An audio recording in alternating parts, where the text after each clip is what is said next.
हज़रात वक्त ज़्यादा हो चुका है। बहरहाल ये सेमिनार है और हम मुक़र्रिरीन को सुनने के लिए आए हैं। स्टेज पे ज़बील एहतराम उलमाए किराम मुक़र्रिरीन तशरीफ़ फरमा हैं। ये के बाद दीगरे आपकी खिदमत में इंशाअल्लाह तशरीफ़ लाएंगे।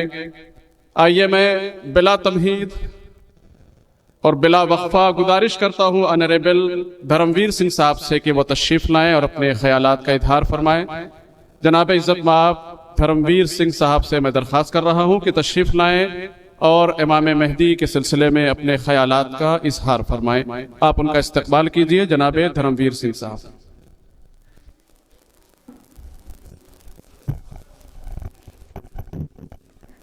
मौलाए कायनात हजरत अली को चाहने वाले, उसको मानने वाले, उसको प्यार करने वाले सभी हजरात को मैं आदाब, नमस्कार, सत श्री अकाल करता हूँ। ये सेमिनार का मौका है और मुझे भी थोड़ा टाइम दिया गया है। मैं सोशल वर्कर हूँ तो मेरा काम है सिर्फ जोड़ना और सच्चाई की तरफ रोशनी डालना। इमाम गैब, इमाम मेहंदी हजरत अली के ही 12वें रूप थे। अगर हम हजरत अली से प्यार करते हैं, इमाम हुसैन से प्यार करते हैं, तो ये बिल्कुल स्पष्ट है कि हम इमाम गैब से प्यार करते हैं। इस देश को प्यार करने वाला, हजरत अली को प्यार करने वाला, इमाम हुसैन को प्यार करने वाला ये कभी भूल नहीं सकता कि हमारे इमाम हुसैन ने हिंद में आने की बात कही थी। अगर उन्होंने हिंद में आने की बात कही थी तो हिंद कितना प्यारा होगा। अगर उन्होंने हिंद में आने की बात कही थी तो हिंद में क्या खुशूसियत होगी या हिंद में क्या क्या चीजें होंगी। जब मेरा रब, मेरा मालिक, मेरा मौला जहां जाना चाहता हो या जहां कयाम करना चाहता हो तो उसमें क्या खासियत होगी कि मुझे शायद अब बताने की जरूरत नहीं है। शायद इसलिए अब बताने की जरूरत नहीं है कि हजरत अली ने कहा था, या हमारे सारे गुरुओं ने, संतों ने, महात्माओं ने, सारे पीर फकीरों ने, सारे भगवान ने, सारे देवताओं ने कहा है, कभी दहशतगर्द और दहशतगर्दियों के खिलाफ झुकना नहीं, कभी अन्याय के खिलाफ झुकना नहीं, कभी गलत काम करने वालों के खिलाफ झुकना नहीं। अगर झुकना ही होता तो यजीद के सामने उसकी सेना बहुत बड़ी थी और हमारे अली को चाहने वालों की सेना तो बहुत कम थी। अगर झुकना होता तो कौरवों की सेना बहुत बड़ी थी और पांडवों की सेना बहुत छोटी थी। अगर झुकना होता तो औरंगजेब की सेना बहुत बड़ी थी, गुरु गोविंद सिंह जी महाराज की सेना बहुत छोटी थी। पर बात इंसाफ की थी, बात सच्चाई की थी, बात धर्म और अधर्म की लड़ाई की थी, क्योंकि वो अली वाले थे। मैं आपसे एक वाकया बताता हूं कि मैं अभी अलीगढ़ यूनिवर्सिटी में चीफ गेस्ट था और खलीफा साहब थे, वो जो कारगिल के सांसद हैं, और अलीगढ़ यूनिवर्सिटी की जो वाइस चांसलर महिला है वो थी। तो मैंने वहां पर स्टेज से कहा, जब तक ये दुनिया कायम रहेगी तेरा नाम रहेगा। अली वालों, अगर हम इंसाफ पे हैं, अली वालों अगर हम सच्चे इस्लाम पे हैं, तो जब तक ये दुनिया कायम रहेगी हम सब का नाम रहेगा। मुझे किसी स्टेज पे कहने पे कोई गुरेज नहीं होती। प्रभु श्री राम को मानने वाले हैं, गुरु गोविंद सिंह जी बचाए पंथ पे चलने वाले हैं, पर अली हमारा हीरो भी है। अली हमारा हीरो है, क्यों? अली ने जो सेवा की, अली ने जो संघर्ष किया, अली ने जो अपने दीन को बचाने के लिए, धर्म को बचाने के लिए जितनी कुर्बानियां दी, वो कुर्बानियां आज आप सबको, हम सबको याद है और याद रहेगी।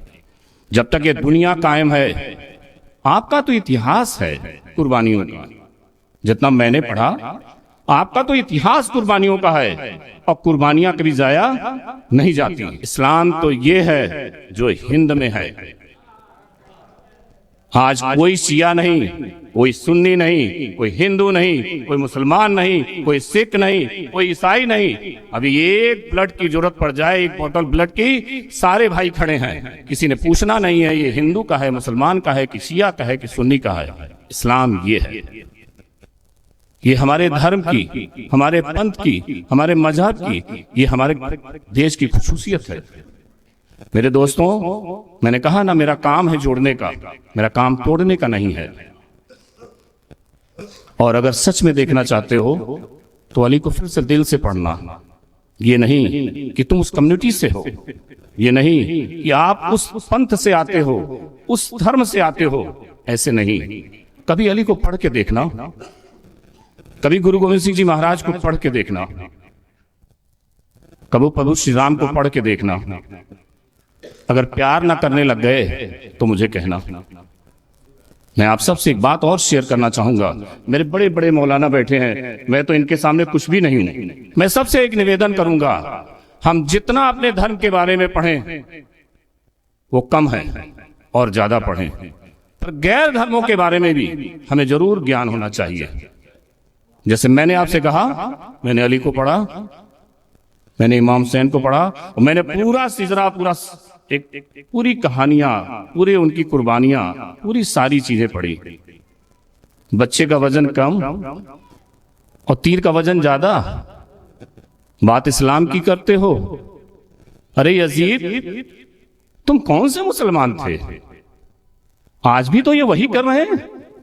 छोटे छोटे बच्चों को आप सजदे में हैं और सजदे में मार देना। हमारे मालिक को भी तो सजदे में ही मारा था। और हमारे मालिक की कला देखिए, हमारे मालिक का दया देखिए। उन्होंने कहा नहीं, इसको रोक दो, इसको मारना नहीं। उसके मुश्क को भी कमजोर कर दिया। जब टाइट बांध दिया तो धीमे करा दिया, हल्का करा दिया। नहीं, इसको प्रॉब्लम हो रही होगी, इसको दूध पिलाओ, इसको पानी पिलाओ, इसको शरबत पिलाओ। ये इस्लाम है। हम वो अली को मानने वाले हैं, हम वो अली को चाहने वाले हैं जो पूरी दुनिया को प्यार का, मोहब्बत का, भाईचारे का पैगाम देते हैं। मैं ज्यादा वक्त नहीं लूंगा क्योंकि मेरे मौलाना साहब काफी लोग बैठे हुए हैं। मैं सिर्फ एक बात कहूंगा, ये हिंद सिर्फ तुम्हारा वतन नहीं है, मेरे मौला का ख्वाब भी है। इसको सिर्फ अपना वतन मत मानना, इसको अपने मौला का ख्वाब भी मानना कि वो यहां आने चाहते थे। इस देश को जो प्यार करेगा वो अपने मौला को प्यार करेगा। हिंदुस्तान से बड़ी चीज अगर अली को मानने वाले हो तो कुछ भी नहीं हो सकता। मैं अपनी बातों को विराम दूंगा और सबको बहुत बहुत धन्यवाद दूंगा, बहुत बहुत बधाई दूंगा कि आज हम लोग अपने 12वें इमाम की मुझे जन्म कहने में मौलाना साहब अन्यथा मत दीजिएगा, मुझे थोड़ा छोटा शब्द लगता है, क्योंकि जन्म तो एक सामान्य इंसान का होता है। ये जो पैगंबर हम लोग के आए, ये जो इमाम आए, उनका एक प्रकाश होता है, प्रकाश जो जन्म से बहुत बड़ा होता है। ये जब धरती पे आते थे तो एक धरती पे प्रकाश आता था, प्रकाश जिसको रोशनी आप कहते हैं। आज उनकी रोशनी का दिन है। मैं आप सबको बहुत बहुत बधाई देता हूं। अपनी बात को यहीं बंद करता हूं। हिंदुस्तान जिंदाबाद, भारत माता की जय।